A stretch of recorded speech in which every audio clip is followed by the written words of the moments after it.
place to live. Start out in the streets, you can start with nothing to give. Yes, you can.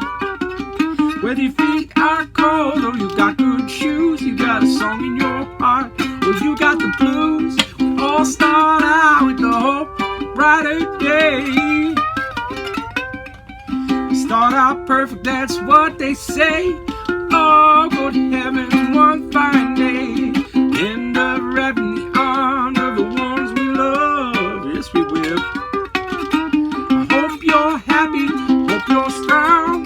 Pray that no one ever treats you wrong. I hope you learn to see with the love in your heart.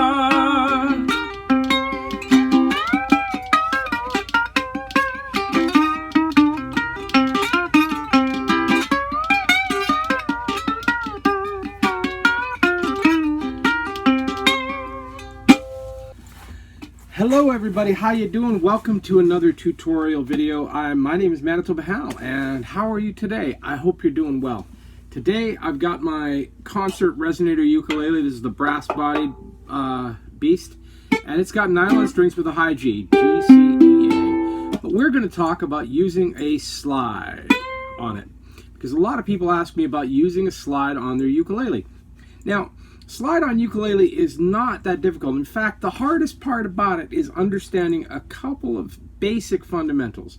The first one is that when you're playing your ukulele normally, you're putting your fingers on the space between the fret wires, just behind the fret wire, to get a good sound.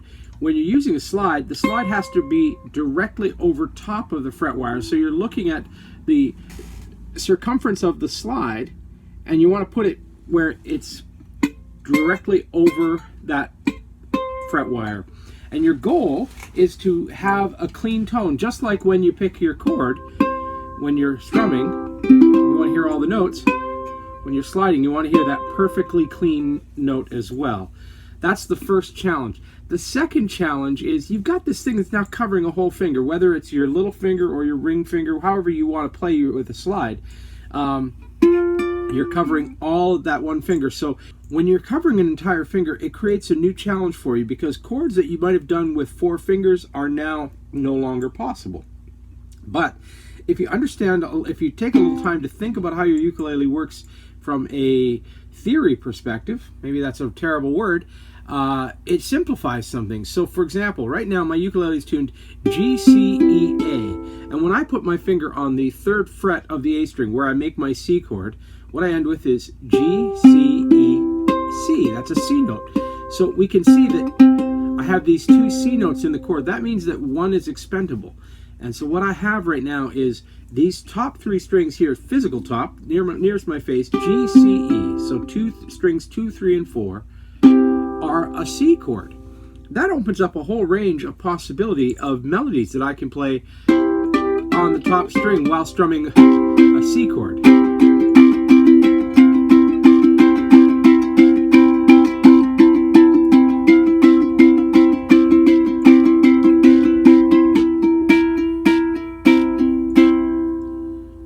And that all works as a C because I've got this.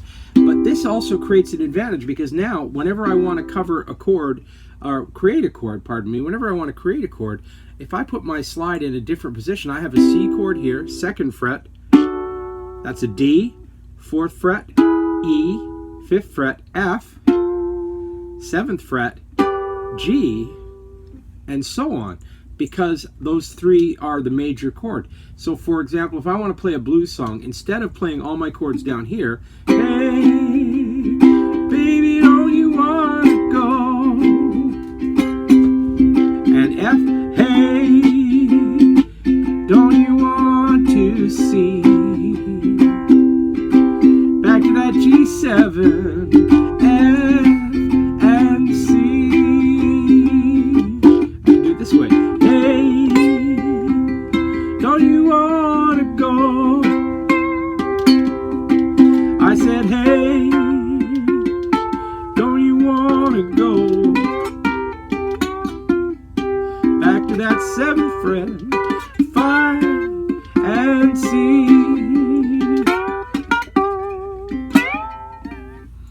So that opens up a lot of possibilities for arrangements, because I now can play the chords up the neck and get that kind of sound, which is great for accompaniment because I don't have to play this kind of chord here. I can do just a pluck. This is, I'm just pinching all the strings with my fingers here. Now, there's no getting around the fact that to really make slide exciting for you, you're going to have to learn some scales, because the trick of slide is to throw in 1 or 2 notes carefully placed as opposed to whole chords. So instead of a constant strumming thing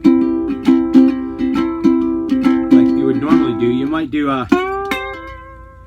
In that case, all I did, for those who want to know, is I took the slide, I put it on the 1st fret, and I plucked the B string, the E string, pardon me, the B, I've been playing baritone all day. I plucked my E string, slid it up to that 3rd fret, and then picked that 3rd fret on the A string and muted the E string. So I get this climb up to that note. Now I can do that on any chord. And I can also do that within the chord, within the string. So as I was saying, if I've got a whole chord here, I can do this. In that case, I'm just plucking again on the E string, starting at the 4th fret, sliding up to the 5th, and then plucking the C string at the 5th fret. And that same riff will work over G.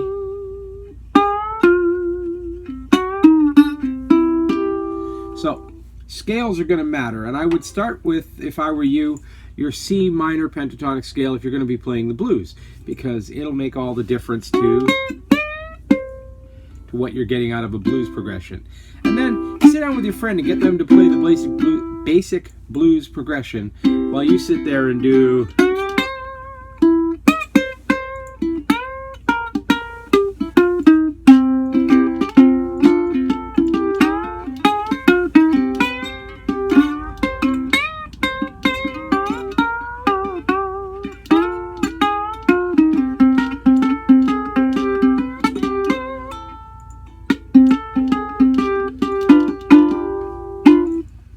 Anyway, so that's about it.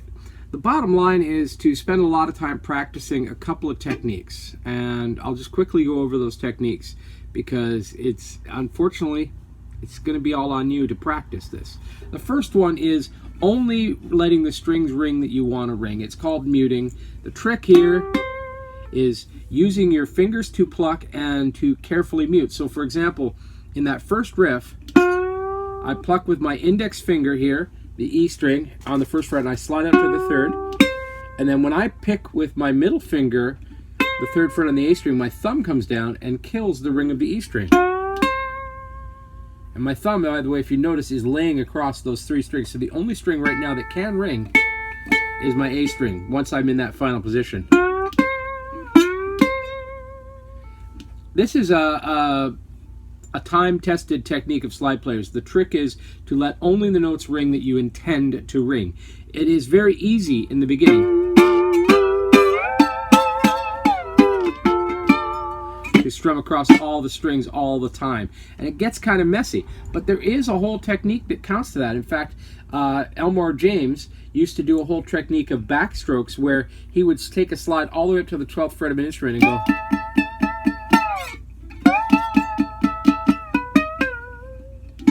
So you could do that same thing as you're playing, you know. Hey, baby, don't you want to go? Hey, don't you want to go back to that same old place? That's my sweet home, Chicago.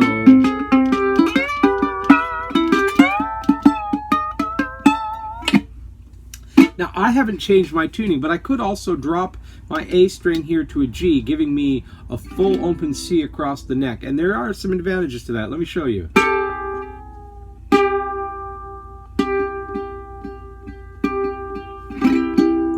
So at this point now, when I strum across all the strings, I don't have 6 chords, and I don't have to create just partials. I can literally go for it. And you can hear when I do that backstroke thing up here, it's a little nicer sounding than when I did it from the standard ukulele tuning. But of course, this now creates a problem for me if I don't know my chords are there, because my G7 shape, for example, that's no longer a G7 chord. And if I go to play my C chord, it's now a C7 chord in its root position. So you have to adjust to a couple of things if you're going to use the open tunings.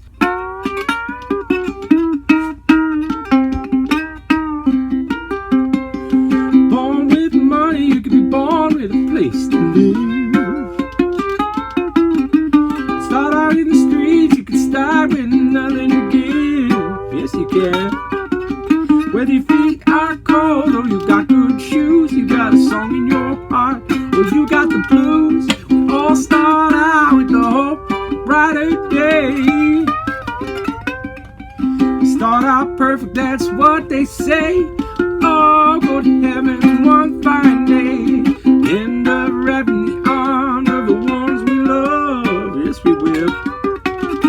I hope you're happy, hope you're strong. Pray that no one ever treats you wrong. I hope you learn to see with the love in your heart.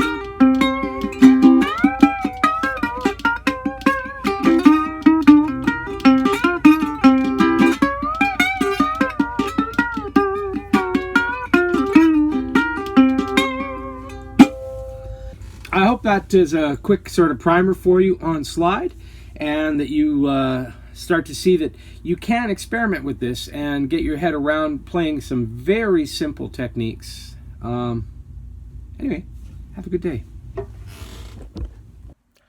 Hey everyone, I want to send a special thank you out to everyone for watching my video today. Thank you for taking your time and spending a little bit with me. Just a reminder that these videos are all paid for by my patrons on Patreon. Follow the link down below and see if it's for you.